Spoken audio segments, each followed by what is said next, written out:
Ever feel like Google Messages just isn't it anymore? Maybe the interface feels weird, or you just want to switch back to your phone's original messaging app. Don't worry, I got you. This is super easy to fix. First, open the settings on your Android phone. I'm using a Samsung here, but the steps are basically the same on other Android brands. Next, go into the Apps settings. Then tap on Choose Default Apps. Find the option labeled SMS app. Now just switch Google Messages to your phone's built-in messaging app. On my phone, that's Samsung Messages. And that's it.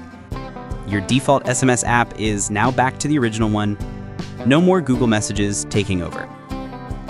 So, if you've been annoyed or confused because Google Messages wasn't working the way you like, now you know how to switch it back in just a few taps.